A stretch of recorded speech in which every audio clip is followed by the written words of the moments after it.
I'm about to show you how to go from having your Glidecam in the box, your Glidecam HD2000 in this case, to having it all balanced and set up on your camera. So let's go. So first you got your base plates.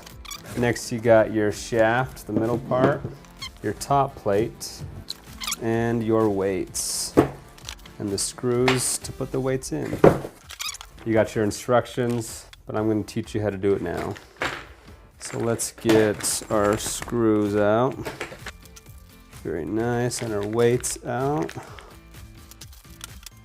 Okay, let's assemble this thing. So first we're going to put our shaft, screw it onto the top plate.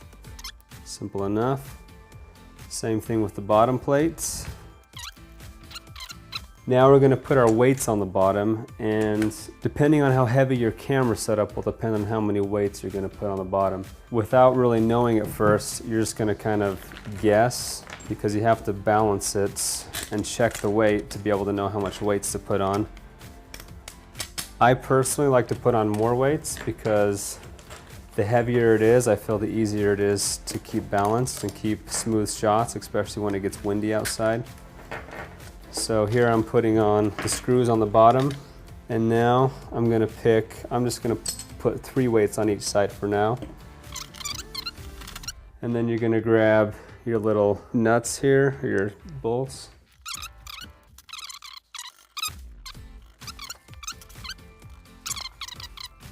And so here you have your Glidecam all assembled.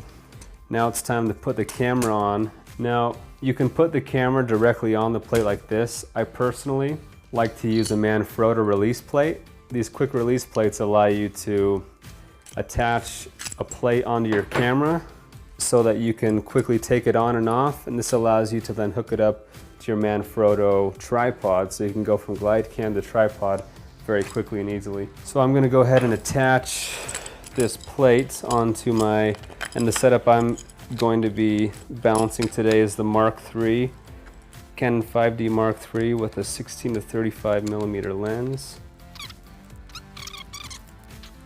Got it nice and tight. Now with the Glidecam comes this little screw, which is to put in the bottom of your camera to screw into your plate, or in this case it's to put your quick release plate on. So in order to get that on, you take your plate here and you have 4 knobs. You have 1 on each corner here.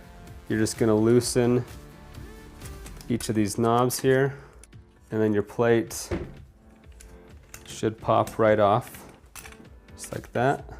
So once you have your plate out like this, I get asked a lot, which hole do I put my camera or my plate in? Basically, you want to have this as centered as possible, assuming that your camera is pretty center weighted. So I'm going to stick this in the 4 down in the middle.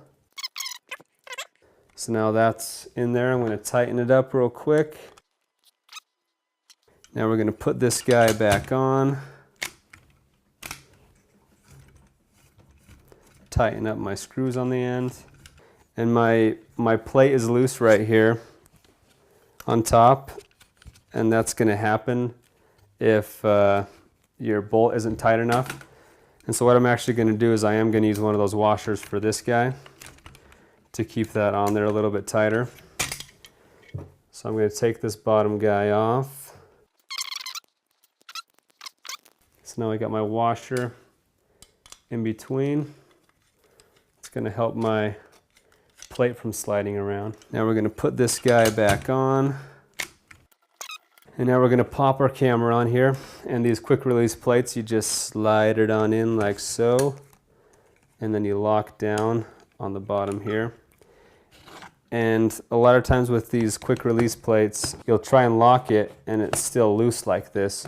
So what you got to do, and I didn't know this for a long time actually, but you got to pull out this quick release button like that, and that allows you to rotate it front or back to make it looser or tighter. So that's about right. It's a little bit too tight still, but at least it's tight. It's better to be too tight than too loose, because now your camera's not going to fall off. We now have our camera on to our Glidecam.